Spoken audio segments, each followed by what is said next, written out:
Schedule 1 GST के अंदर क्या लिखा हुआ है इनको देखते हैं। एग्जाम पॉइंट ऑफ व्यू से ये 4 to 5 मार्क्स का क्वेश्चन होता है।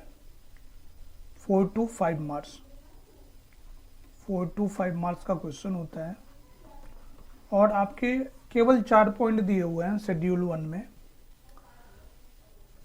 सेक्शन 7 सप्लाई के बारे में बात करता है और सप्लाई के अंदर सेक्शन 7 सबसेक्शन 1 है, सेक्शन 7 सबसेक्शन 2 है, सेक्शन 7 सबसेक्शन 3 है। क्या सप्लाई है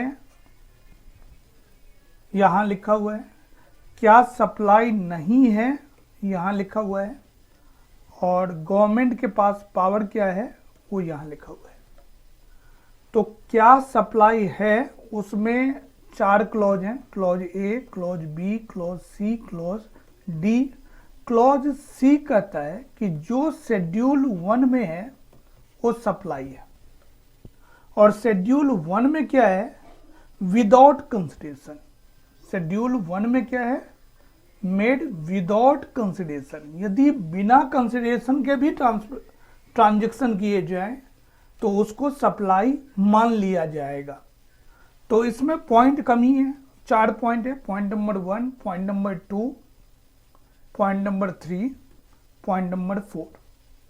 लेकिन इससे पहले हम देखेंगे सेक्शन 7 सबसेक्शन 1 क्लॉज बी। ये कह रहा है इंपोर्ट ऑफ, ये importation service, imports of service. यहां देखिए इंपोर्ट ऑफ सर्विसेज के बारे में यहां भी बात किया गया है और ये इंपोर्ट ऑफ सर्विसेज के बारे में यहां भी बात किया गया है। जो शेड्यूल 1 है वो सी का पार्ट है, तो यहां विद कंसिडरेशन है। कोई भी इंपोर्ट ऑफ सर्विसेज होगा विद कंसिडरेशन होगा तो कहां होगा, section 7 clause 1 subsection 1 clause B के अंदर। और विदाउट कंसिडरेशन होगा तो without section 7 subsection 1 clause C के अंदर शेड्यूल 1 है, और वहां पार्ट जो है वो डी पॉइंट में 4th पॉइंट में लिखा हुआ है कि इंपोर्ट ऑफ यहां क्लियर लाइन देख लीजिए, इंपोर्ट ऑफ सर्विसेज यदि है विदाउट कंसिडरेशन है तो ये क्या होगा, सप्लाई मान लिया जाएगा। मतलब चाहे कंसिडरेशन के साथ हो या बिना कंसिडरेशन के साथ हो, दोनों ही सिचुएशन में इनको सप्लाई मान लिया जाएगा। तो यहाँ टोटल 4 पॉइंट है। 4 पॉइंट में से एक पॉइंट तो हमारा इंपोर्ट ऑफ सर्विसेज का है। एक पॉइंट है, पहले क्या होता था, टैक्स नहीं लगता था ट्रांसफर के केस में। कंसाइनर कंसाइनी पढ़ चुके हैं हम लोग। कंसाइनर यहाँ है, कंसाइनी यहाँ है, ये दिल्ली है और ये फरीदाबाद है। इनका जीएसटी नंबर अलग होगा, इनका जीएसटी नंबर अलग होगा। पहले क्या होता था, ये बिना कंसिडरेशन का यदि गुड्स ट्रांसफर करते थे तो किसी तरह का टैक्स नहीं लगता था।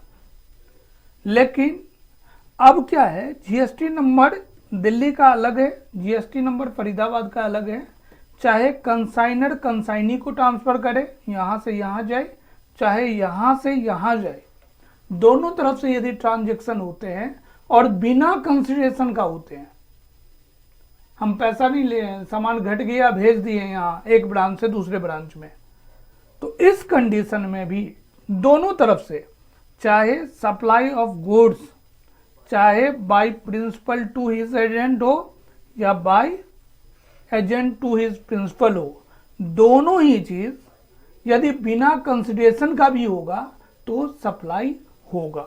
ये 3rd पॉइंट पे लिखा हुआ है। ऐसे ही 2 पॉइंट और भी है कि यदि आप किसी कंपनी में जॉब कर रहे हो और जॉब कर रहे हो प्रोवाइडेड एट द गिफ्ट मिल रहा है आपको एम्प्लॉयर के थ्रू, तो यहाँ ये 50,000 का अमाउंट देख लेना आप लोग। 50,000 रुपीज से उनका वैल्यू एक्सीड करता है तो उसको सप्लाई मान लिया जाएगा। एम्प्लॉयर एम्प्लॉई रिलेशनशिप है और एक गिफ्ट 1 साल के अंदर में यदि उनका वैल्यू 50 पूरे in financial year by the employer to an employee shall not be treated as supply provided that gift not exceeding 50,000 से ऊपर है, मतलब 50,000 से नीचे है तो उसको सप्लाई माना नहीं जाएगा, लेकिन यदि 50,000 से वैल्यू ऊपर है तो उसको सप्लाई मान लिया जाएगा, चाहे वो बिना कंसिडरेशन है। गिफ्ट तो बिना कंसिडरेशन का होगा, कोई एम्प्लॉई है अच्छा काम किया ले लो गिफ्ट ले लो आप, तो उन पे जीएसटी नहीं लगेगा। कब तक? जब तक 50,000 तक का वैल्यू नहीं है। लेकिन 50,000 50,000 और मोर हो जाता है, या यहाँ लिखा हुआ है नॉट एक्सीडिंग, आप ऐसे नहीं करो, आप डायरेक्ट बोलो 50,000 से ज्यादा हो जाता है, तो उस कंडीशन में क्या करेंगे हम? उसको सप्लाई मानेंगे और सप्लाई मानते हुए जो भी टैक्स का प्रोविजन है उनको हम चार्ज करेंगे। फर्स्ट कंडीशन बोला कि किसी तरह का परमानेंट ट्रांसफर और disposal of business assets where input tax credit has availed on such assets. पहले से यदि आईटीसी जिस एसेट्स के ऊपर क्लेम कर चुकी है कंपनी, मैंने एक फिक्स एसेट्स खरीदा, उस पर जीएसटी लगा था, उसका हमने क्लेम कर लिया, बाद में ये 2-3 साल के बाद खराब हो जाता है, इसको हम डिस्पोज करने जा रहे हैं या ट्रांसफर किसी दूसरे को देने जा रहे हैं, तो उस कंडीशन में भी डिस्पोजल पे जीएसटी लगता है। ये हम already section 7 subsection 1 clause A में देख चुके हैं कि ट्रांसफर हो या डिस्पोजल हो, दोनों ही कंसिडरेशन के साथ हो तो जीएसटी लगता है।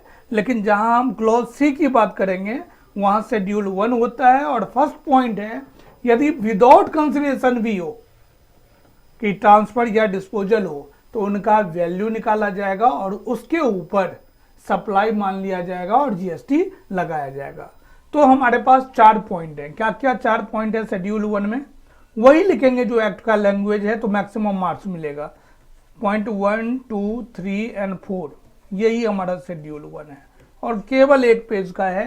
4 से 5 मार्क्स का क्वेश्चन आता है। फर्स्ट, परमानेंट ट्रांसफर हो रहा है एसेट्स का जिसका ऑलरेडी आईटीसी क्लेम कर चुका है, ये विदाउट कंसिडरेशन भी होगा तो सप्लाई मान लिया जाएगा। एम्प्लॉयर एम्प्लॉई रिलेशनशिप है और 50,000 से नीचे है, गिफ्ट दे रहा है तो जीएसटी नहीं लगेगा, लेकिन 50,000 को क्रॉस करते हैं तो जीएसटी लग जाएगा। एजेंट है, कंसाइनर कंसाइनी है, तो कंसाइनर कंसाइनी में 2 पार्टी होते हैं, principal to agent and agent to principal. तो कंसाइनर कंसाइनी है तो जीएसटी लगेगा, चाहे फ्री ऑफ कॉस्ट या स्टॉक ट्रांसफर क्यों नहीं कर रहे हैं तो उस केस में भी जीएसटी लगेगा। और import of services, import of services section 7 subsection 1 clause B में दिया हुआ है विद कंसिडरेशन, और सेक्शन 7 सबसेक्शन 1 क्लॉज सी में दिया हुआ है शेड्यूल 1, और इनका पॉइंट नंबर 4 में दिया हुआ है विदाउट कंसिडरेशन भी होगा तो इसको क्या मानेंगे? सप्लाई मान लेंगे। तो हमारे तरफ से शेड्यूल 1 में यही है और इन्हीं को आपको बारीकी से नोट करना है। ये 4-5 लाइन है और बहुत इजी लैंग्वेज है और ये एक्ट का लैंग्वेज है, तो आप एक्ट के लैंग्वेज को यदि एग्जाम में लिखोगे तो मैक्सिमम मार्क्स मिलेगा। तो बस 2-2 लाइन का है, आप ढंग से इनको तैयार करेंगे। और हेडिंग यही है, activity to be treated as supply even if made without consideration. तो डायरेक्टली क्वेश्चन ये दे सकता है या डायरेक्ट बोल देगा शेड्यूल 1 को निकालो, बताओ। थर्ड में दे देगा सेक्शन 7 के अकॉर्डिंग शेड्यूल 1 को एक्सप्लेन करो, तो किसी तरह का क्वेश्चन दे सकता है। लेकिन वही क्वेश्चन का वेट जो होगा मार्क्स एग्जाम के पॉइंट ऑफ व्यू से वो 4 से 5 मार्क्स का क्वेश्चन होगा और आपको टू द पॉइंट आंसर देना है। Thank you. शेड्यूल 3, यदि हम बात करें शेड्यूल 3 की, तो ये सेक्शन 7 सबसेक्शन 2 के अंदर लिखा हुआ है कि क्या सप्लाई नहीं है। तो इसमें क्लॉज ए है, क्लॉज बी है। क्लॉज ए में लिखा हुआ है कि जो शेड्यूल 3 में है वो सप्लाई नहीं है, उनको हम सप्लाई मांगेंगे ही नहीं। और यदि आपने सप्लाई नहीं माना तो उसके ऊपर जीएसटी का प्रोविजन नहीं लगता है। तो शेड्यूल 3 क्या कहता है सप्लाई के बारे में कि क्या सप्लाई नहीं है, और सेक्शन कौन सा, सेक्शन 7 सबसेक्शन 2 क्लॉज ए, इसके अंदर दिया हुआ है कि जो शेड्यूल 3 में है वो सप्लाई नहीं है। या फिर डायरेक्टली क्वेश्चन बोल सकता है कि शेड्यूल 3 में क्या लिखा हुआ है 5 मार्क्स, या क्वेश्चन बोल सकता है सेक्शन 7 शेड्यूल 3 में क्या लिखा हुआ है, या फिर क्वेश्चन ये भी बोल सकता है कि एक्टिविटी और transaction which shall be treated neither as supply of goods not supply of services, ना तो उसको गुड्स मानेंगे ना ही सर्विसेज मानेंगे। कुछ लिस्ट दिए हुए हैं, क्या क्या लिस्ट दिया हुआ है। पॉइंट नंबर 1, यदि एम्प्लॉई सर्विसेज देता है एम्प्लॉई को, एम्प्लॉयर को, तो उसको हम सप्लाई नहीं मानेंगे। उसके बाद कह रहा है कि कोई services by any court tribunal यदि सर्विसेज देता है तो उसको हम सप्लाई नहीं मानेंगे। ऐसे ही थर्ड पॉइंट है कि कोई पार्लियामेंट का मेंबर है, एमपी है, एमएलए है, ग्राम पंचायत के लोग हैं, म्युनिसिपल कॉरपोरेशन के लोग हैं, कि जो चुने हुए लोग सब हैं, यदि वो आके सर्विसेज प्रोवाइड कर रहे हैं, अपने फंक्शन को परफॉर्म कर रहे हैं, तो उसको सप्लाई नहीं माना जाएगा। ऐसे ही जो भी कॉन्स्टिट्यूशन कैपेसिटी में हैं उनको, जो गवर्नमेंट डिपार्टमेंट से रिलेटेड होते हैं और अपने सर्विसेज दे रहे हैं, तो उस तरह के सर्विसेज को सप्लाई नहीं मानते हैं। ऐसे ही चेयरपर्सन या मेंबर हैं किसी बॉडी के, जो सेंट्रल गवर्नमेंट या स्टेट गवर्नमेंट या लोकल अथॉरिटी, ये सब हैं, तो इनको मतलब ये चीज़ पॉइंट 3 जो हो गया ये गवर्नमेंट से रिलेटेड, जो गवर्नमेंट के पर्सन होते हैं, ऑर्गेनाइजेशन को चलाने वाले या फिर एक कॉन्स्टिट्यूंसी को चलाने वाले, उनके द्वारा जो सर्विसेज प्रोवाइड किया जाता है उसको हम सप्लाई नहीं मानते। तो 3 पॉइंट हो गया, इन तीनों को देख लीजिए कि सप्लाई नहीं होता है। ऐसे ही 4th पॉइंट में है कोई एक्सपायर हो गया, उसको ले जा रहे हैं दाह संस्कार करने के लिए, तो इनको हम सप्लाई के बाहर रखेंगे। 5वां बोल दिया सेल ऑफ लैंड, बिल्डिंग नहीं लैंड। यदि हम लैंड को एक पर्सन से दूसरे पर्सन को सेल करेंगे और जीएसटी लगा देंगे, फिर वो पर्सन तीसरे पर्सन को सेल करेगा, जीएसटी लगाएगा, तो लैंड का वैल्यू बढ़ता चला जाएगा। इसीलिए सेल ऑफ लैंड को हटा दिया गया है, इनको नहीं बोला है कि ये क्या है जीएसटी इसके ऊपर नहीं लगेगा। हाँ, सेल ऑफ बिल्डिंग होता तो जीएसटी चार्ज होता है। ऐसे ही 5वां पॉइंट है एक्शनेबल क्लेम जो है वो जीएसटी नहीं, अदर देन, इनको ध्यान देना है आपको कि other than lottery, betting, gambling होगा ये, तो इन पे जीएसटी लगेगा। लेकिन यदि बाकी ऑक्शनेबल क्लेम है तो इसको हम जीएसटी नहीं मानेंगे और जीएसटी के दायरे से इनको बाहर कर दिया गया है। 2 पॉइंट और भी है 7 कि supply of goods from the place non taxable territory to another place in non taxable territory without such goods entering into India. India में आए बिना यदि एक जगह से दूसरे जगह लेके जाते हैं तो इसको हम सप्लाई नहीं मानेंगे। और ऐसे ही पॉइंट नंबर 8 में दिया है कि supply of warehoused good to any person before clearance from the home consumption, इसको भी सप्लाई नहीं रखेंगे। और next supply of goods by the consignee to any other person by endorsement of the document of title to be the goods after goods have dispatched from the port origin located outside India but clearance for the home consumption। मिला जुला के यही है कि home consumption वाले जो भी item है, पॉइंट नंबर 8, पॉइंट नंबर 7 और पॉइंट नंबर 8 बाद में जोड़ा गया है। तो आपको यही देखना है कि ये 2 पॉइंट ऐसा हैं जो उनको सप्लाई के बाहर रखा गया है, उस पर हम अलग तरह से ट्रीटमेंट करेंगे, उनको सप्लाई के डिफिनीशन के अंदर से बाहर कर दिया गया है। तो इसमें ज़्यादा कुछ लिखने के लिए नहीं है, डायरेक्ट 5 मार्क्स के क्वेश्चन होते हैं एग्जाम के अंदर, और आपको बताना है कि क्या सप्लाई नहीं है, या शेड्यूल 3 को लिख दो। तो आप पॉइंट वाइज बना दोगे, पॉइंट 1 एम्प्लॉयर एम्प्लॉई का जहाँ रिलेशनशिप है वहाँ सप्लाई नहीं मानते हैं। पॉइंट 2, कोई कोर्ट है, ट्रिब्यूनल है, ये डिसीजन देता है या सर्विसेज देता है, इसको सप्लाई नहीं मानेंगे। पॉइंट थ्री में जो गवर्नमेंट का स्ट्रक्चर बनाया हुआ है, म्यूनिसिपल कॉरपोरेशन का, कॉन्स्टिट्यूंसी का या एमपी का एरिया होता है, ये लोग अपने सर्विसेज दे रहे हैं, या चेयरमैन है, मेंबर हैं, डायरेक्टर हैं, जो गवर्नमेंट द्वारा ऑर्गेनाइजेशन बनाया गया है, वो यदि सर्विसेज देते हैं तो इन सब को हम क्या बोलते हैं, सप्लाई नहीं मानते हैं। ऐसे किसी का डेथ हो गया है, लेकर जा रहे हैं उनका क्रियाक्रम करने के लिए, और उसको हम सप्लाई कंसीडर नहीं करते हैं। Sale of land important point है, बार बार एग्जाम में आता है, तो सेल ऑफ लैंड को सप्लाई नहीं मानेंगे। सेल ऑफ बिल्डिंग होगा तो सप्लाई हम मानेंगे उनको। उसके बाद ऑक्शनेबल क्लेम है, तो क्लेम को नहीं मानेंगे, लेकिन लॉटरी बैटिंग गैम्बलिंग से रिलेटेड होगा तो सप्लाई मानेंगे। एक नॉन टैक्सेबल टेरिटरी से दूसरे नॉन टैक्सेबल टेरिटरी में सप्लाई कुछ होता है बिना इंडिया में आए हुए, तो उनको हम सप्लाई के दायरे से बाहर रखेंगे। और लास्ट पॉइंट है कि कंजम्पशन के लिए, चाहे होम कंजम्पशन के लिए हो, तो होम कंजम्पशन के लिए जहां भी होगा ये पोर्ट से रिलेटेड, तो इनको हम सप्लाई नहीं मानेंगे। पॉइंट नंबर 8 का है, जो supply of warehouse goods to any person before clearance for home, clearance होने से पहले यदि होम कंजम्पशन के लिए जा रहा है तो उसको हम सप्लाई नहीं मानते हैं। तो ये 6, 7, 8 पॉइंट हैं, इनको आपको सिस्टमेटिक वही लिखना है जो एक्ट में लिखा हुआ है, और बहुत छोटे छोटे लाइन है। देखो क्वेश्चन पॉइंट नंबर 6 बस 4 पॉइंट है, 4 line, 4 words. Actionable claim other than lottery betting and gambling, आपको कुछ एडिशनल नहीं करना है। और जब आप एक्ट पढ़ते हो तो आप किसी बुक से कॉपी करने के बजाय बेटर है कि एक्ट को देखो, और शेड्यूल जो है, चाहे वो शेड्यूल 1 हो चाहे वो शेड्यूल 3 हो, आप इजिली जो तैयार करो, लिखना स्टार्ट करो, एक्ट का लैंग्वेज लिखना स्टार्ट करो। उसमें क्या है, किसी तरह के मार्क्स कम देने के चांसेस नहीं है, तो आप इजिली उनको लिख सकते हो।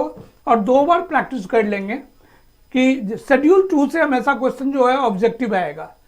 शेड्यूल 1 और शेड्यूल 3 ऐसा पॉइंट है सप्लाई का जो एग्जाम में बहुत ही इंपॉर्टेंट है। वहां 4 पॉइंट है, यहाँ 8 पॉइंट है, वहां 4 नंबर का पूछ सकता है और यहाँ 5 नंबर का डायरेक्टली आएगा या 6 नंबर का आएगा। तो आप टू द पॉइंट आंसर देंगे तो 1 पेज से ज्यादा नहीं लगेगा और सारे पॉइंट्स क्लियर है। यदि आप ढंग से लिखेंगे तो आसानी से 100% मार्क्स इसमें 5 में 5 मिल सकता है, 6 में 6 मिल सकता है, 4 में 4 मिल सकता है। तो ये आज हम शेड्यूल 3 देख रहे थे सप्लाई का। जो सप्लाई नहीं है वो शेड्यूल 3 में है। कौन सा सेक्शन कहता है? सेक्शन 7 सबसेक्शन 2 क्लॉज ए में लिखा हुआ है कि जो शेड्यूल 3 में है वो सप्लाई नहीं है। Thank you. हम लोगों ने देखा जीएसटी के अंदर कि सप्लाई के बारे में स्कोप ऑफ सप्लाई सेक्शन 7 में दिया हुआ है, और सेक्शन 7 में ये लाइन भी दिया हुआ है कि सबसेक्शन 1 भी है, 2 भी है, 3 भी है। इसमें ये दिया था कि जो शेड्यूल 3 में है वो सप्लाई नहीं है। तो शेड्यूल 3 ऑलरेडी हम लोग देख चुके हैं। सबसेक्शन 1 में clause A, B, C, D 4 clause है।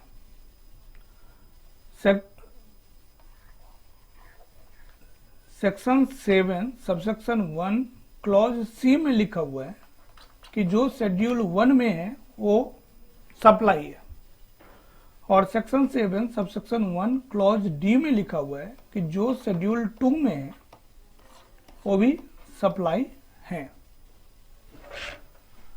तो यदि हम बारीकी से देखें तो शेड्यूल 2 के अंदर सप्लाई तो है, लेकिन कौन सा गुड्स है और कौन सा सर्विसेज है इनको क्लासिफाई कर दिया है। मतलब आप ये बोल सकते हो, और इसको मैं सबसे एंड में इसलिए ले रहा हूं सप्लाई के चैप्टर में। 3 को पहले कवर कर चुका हूं, 1 कवर कर दिया, 2 को इसलिए ले रहा हूं क्योंकि इसको हम बोलते हैं कि ये गवर्नमेंट के द्वारा एक मिसलेनियस चार्ट बना दिया गया।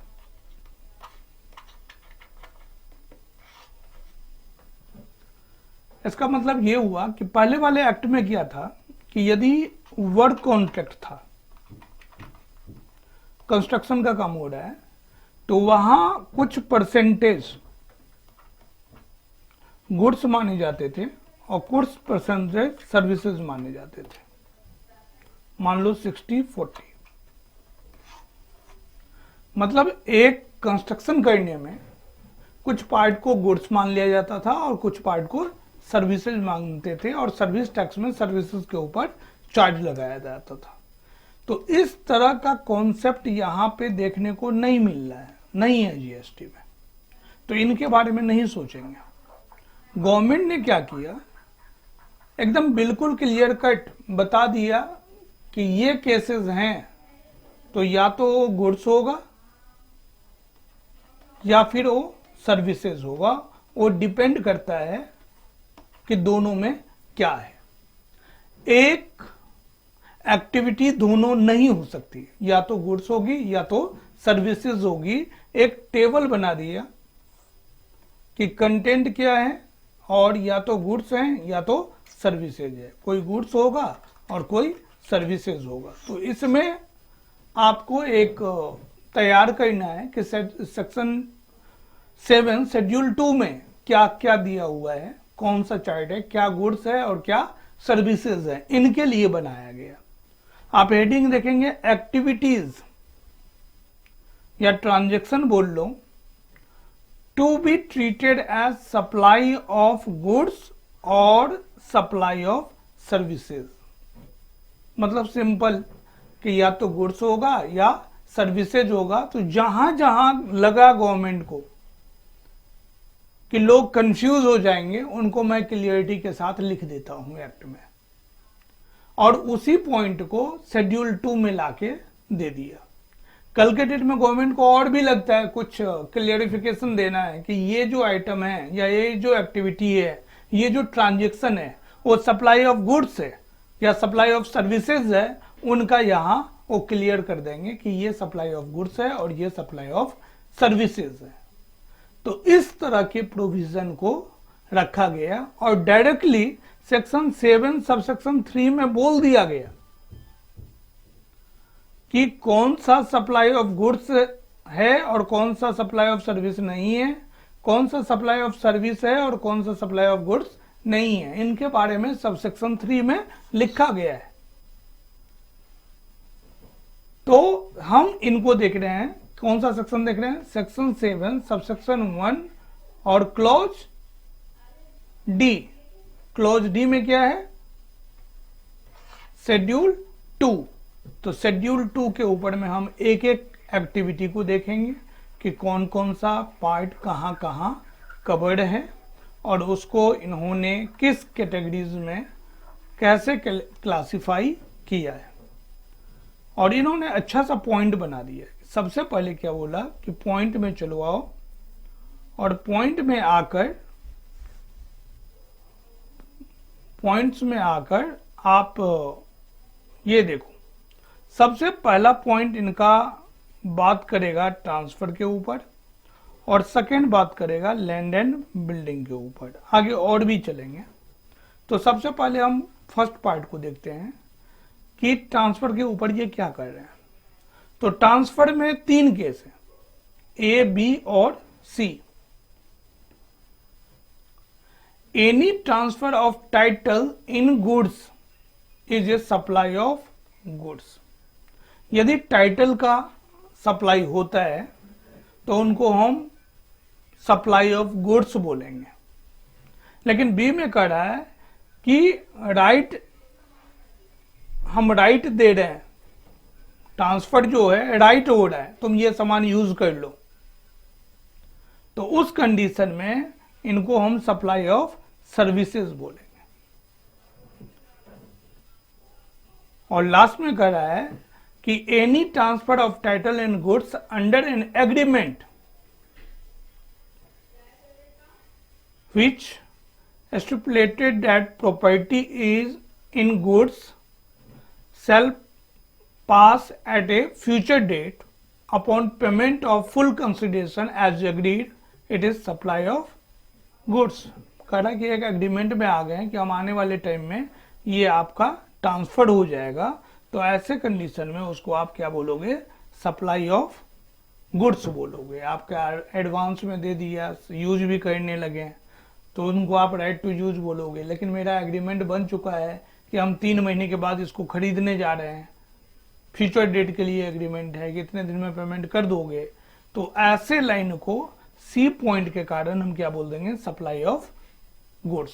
मतलब ट्रांसफर केस में सिंपल है कि हम आपको सामान दे रहे हैं, उनका टाइटल आपके नाम से ट्रांसफर कर रहे हैं, तो सप्लाई ऑफ गुड्स होगा।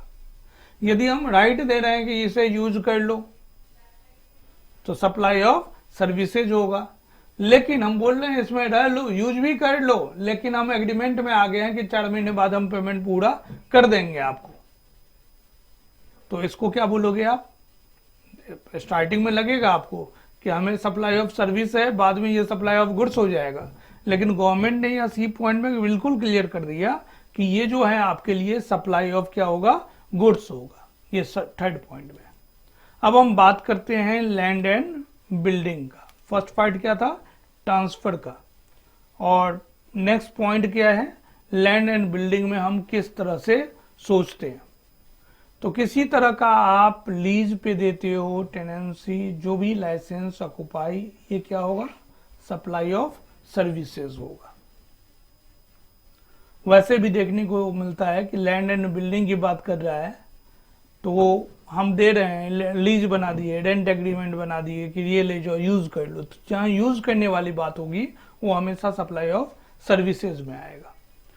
बी पॉइंट कह रहा है कि एनी लीज और renting out of the building including commercial industrial complex for business और कॉमर्शियल आइदर होली और partly is supply of services. आपको लैंड एंड बिल्डिंग में सोचना ही नहीं है, किसी तरह का लैंड बिल्डिंग यूज करने के लिए दे रहे हैं, एग्रीमेंट के तौर पे दे रहे हैं, कॉमर्शियल है तो दे रहे हैं, तो इसको आप क्या बोल दोगे, ये सप्लाई ऑफ सर्विसेज होगा, सप्लाई ऑफ गुड्स नहीं होगा। यहां आपको ये नहीं दिमाग लगाना है कि सप्लाई होगा या सप्लाई नहीं होगा। आपको दिमाग क्या लगाना है, आपको दिमाग लगाना है कि कौन सा सप्लाई ऑफ गुड्स होगा और कौन सा सप्लाई ऑफ सर्विसेज होगा। तो लैंड एंड बिल्डिंग में दोनों ही कंडीशन ए और बी जो था वो क्या है, सप्लाई ऑफ सर्विसेज। अब आ जाओ third point, point number 3,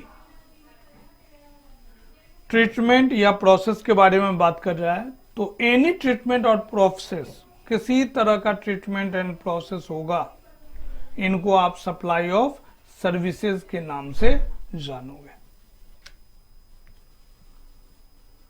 fourth point है ट्रांसफर ऑफ बिजनेस एसेट्स। यदि हम बिजनेस एसेट्स को ट्रांसफर करते हैं तो उनको देखते हैं कि सप्लाई ऑफ गुड्स है या फिर सप्लाई ऑफ सर्विसेज है।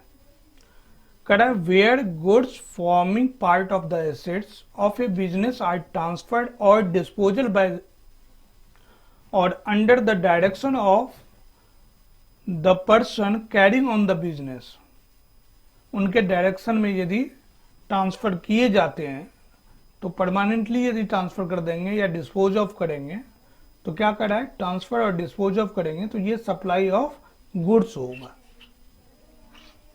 बी पार्ट कहता है कि where by or under the direction of the person carrying on A business goods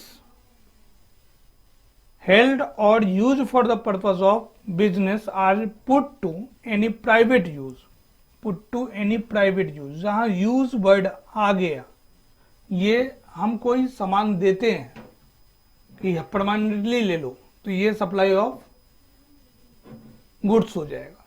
लेकिन हम कोई सामान दे देते हैं, इसका यूज कर लो, तो सप्लाई ऑफ सर्विसेज होगा। तो इस केस में सप्लाई ऑफ सर्विसेज होगा।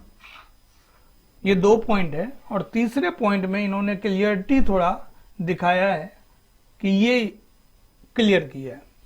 क्या क्लियर किया है कि where any person ceases to be a taxable person any goods forming part of the assets of any business carried by him shall be deemed to be supplied by him. कह रहा है कि वो मान लिया जाएगा कि ये उसके द्वारा बिजनेस को किया जा रहा है for in the course or furtherance course immediately before he ceases to be taxable person, unless इनको छोड़कर, किनको छोड़ देना है कि the business is transferred is on going concern to another person and the business is carried on by a person representative who is deemed to be a taxable person। इन दोनों को छोड़कर नॉर्मल केस में उनको deemed supplier मान लिया जाएगा। अब आते हैं हम फिफ्थ पॉइंट पे। फिफ्थ पॉइंट पे इन्होंने लिस्ट ऑफ, गवर्नमेंट ने क्या किया कि लिस्ट ऑफ सर्विसेज डाल दिया। बोला कोई भी इमूवेबल प्रॉपर्टी है, इनको हम रेंटिंग करेंगे तो क्या बोलेंगे, उनको सप्लाई ऑफ सर्विसेज बोलेंगे। कोई आप construction of complex building, civil construction, इस तरह के एक्टिविटी करते हैं और इनके लिए entire consideration has been received after insurance of certificate of completion. तो इस तरह का एक्टिविटीज में इन्वॉल्व हैं तो आप सप्लाई ऑफ सर्विसेज हैं। एक सर्टिफिकेट, कंप्लीशन सर्टिफिकेट की बात कहा है तो यहां दिया हुआ है कि जो हमारे competent authority means government or any authorities authorised to issue certificate. Certificate कौन इशू कर सकता है, आर्किटेक्चर जो रजिस्टर्ड है, चार्टर्ड इंजीनियर रजिस्टर्ड है और एक लाइसेंस सर्वेयर जो है वो रजिस्टर्ड है। ये लोग सर्टिफिकेट इशू कर सकते हैं जो यहां लिखा हुआ है।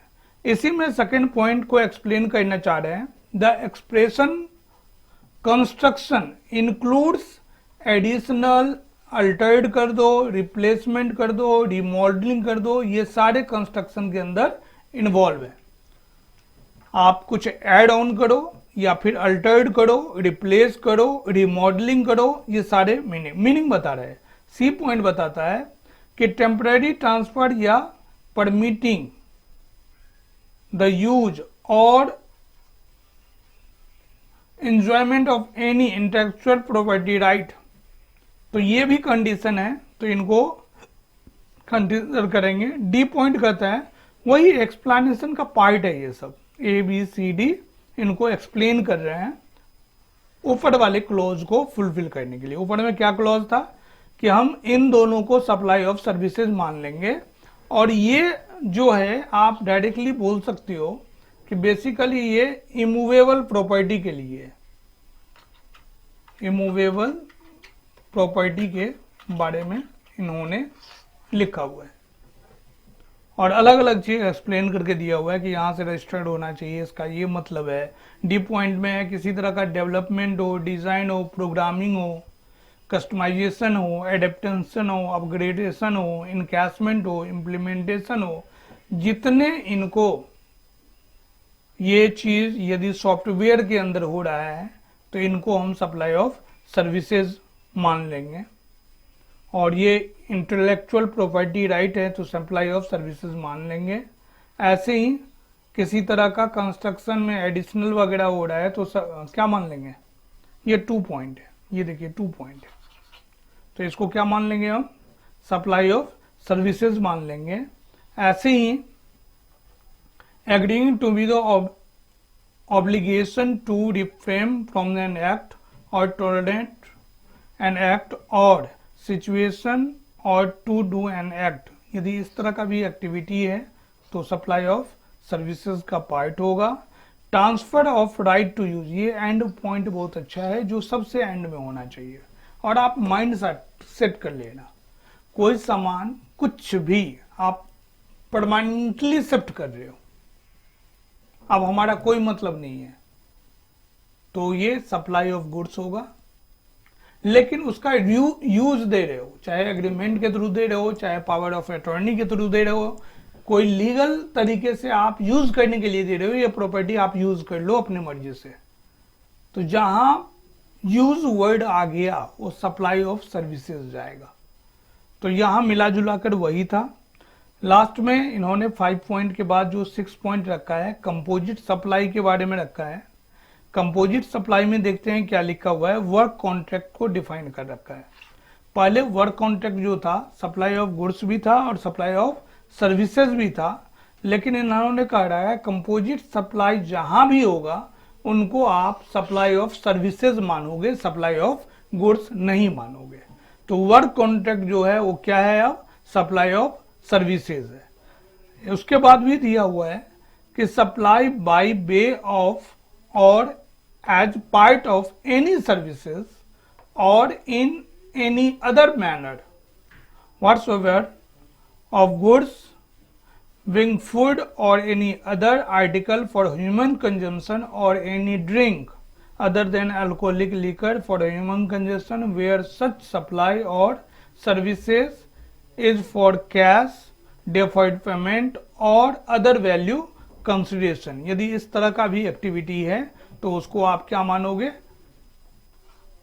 सप्लाई ऑफ सर्विसेज मान लोगे। ये फूड से रिलेटेड है। ए पार्ट दे दिया वर्क कॉन्ट्रैक्ट और बी पार्ट दे दिया खाने पीने वाला आइटम जो होगा, तो वहां भी आप सप्लाई ऑफ सर्विसेज मानेंगे। और लास्ट पॉइंट इन्होंने 7 में स्टार बनाकर दे रहा है कि जो पहले था वो ओमिटेड हो गया है सप्लाई ऑफ गुड्स से। ये फिनांस एक्ट 2021 में दे रखा है 146। 140 में क्या है, omitted supply of goods. 7 point को हटा लिया गया है। बस ये सेक्शन कंप्लीट है। तो पहले 7 पॉइंट होते थे, 7 पॉइंट को हटा लिया गया है, 6 पॉइंट है। तो आपसे बोला जाए कि ये 6 पॉइंट क्या क्या है। 6 पॉइंट में फर्स्ट पॉइंट है ट्रांसफर का, सेकेंड पॉइंट है लैंड एंड बिल्डिंग का, थर्ड पॉइंट है ट्रीटमेंट और प्रोसेस का, फोर्थ पॉइंट है ट्रांसफर ऑफ बिजनेस एसेट्स का, फिफ्थ पॉइंट है सप्लाई ऑफ सर्विसेज का लिस्ट, और 6 पॉइंट है इनके बाद कि कंपोजिट सप्लाई, जहां लगता है एक से ज्यादा सप्लाई है और आपको गुड्स भी फील होगा, जैसे वर्क कॉन्ट्रैक्ट है या कैटरिंग सर्विसेज पहले होता था, कुछ पार्ट सर्विसेज होता था, कुछ पार्ट गुड्स होता था। तो उन दोनों को लेके आ गए यहाँ पे और कंपोजिट सप्लाई का नाम दिया है कहाँ पे, शेड्यूल 2 में। और वहाँ सर्विस टैक्स के अंदर ये गुड्स और सर्विसेज दोनों होते थे, लेकिन वर्क कॉन्ट्रैक्ट और कैटरिंग से रिलेटेड जो फूड ह्यूमन कंजम्पशन वाली बात है, ये दोनों क्या होगा, सप्लाई ऑफ सर्विसेज होंगे।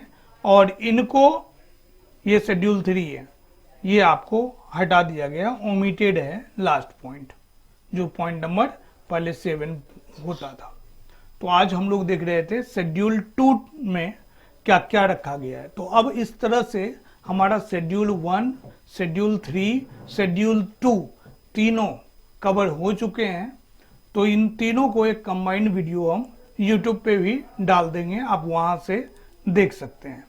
लेकिन उसको जब डालेंगे तो शेड्यूल 1 पहले होगा, फिर शेड्यूल 3 होगा और बाद में लास्ट में शेड्यूल 2 होगा।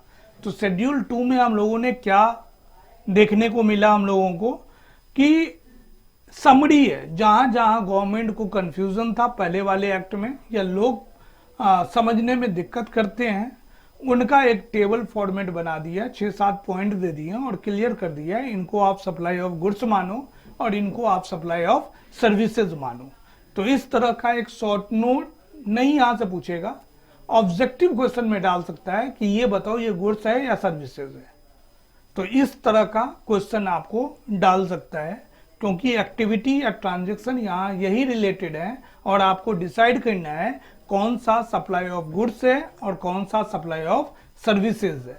बोथ नहीं हो सकता, दोनों नहीं हो सकता। सर्विस टैक्स में दोनों हो जाता था, सर्टेन परसेंटेज वर्क कॉन्ट्रैक्ट में या कैटरिंग सर्विसेज में सर्टेन परसेंटेज गुड्स होता था और कुछ परसेंट जो है वो सर्विसेज होता था। लेकिन यहाँ नहीं है, यहाँ बिल्कुल क्लियर कर दिया ये सप्लाई ऑफ सर्विसेज है, ये सप्लाई ऑफ गुड्स है। Thank you.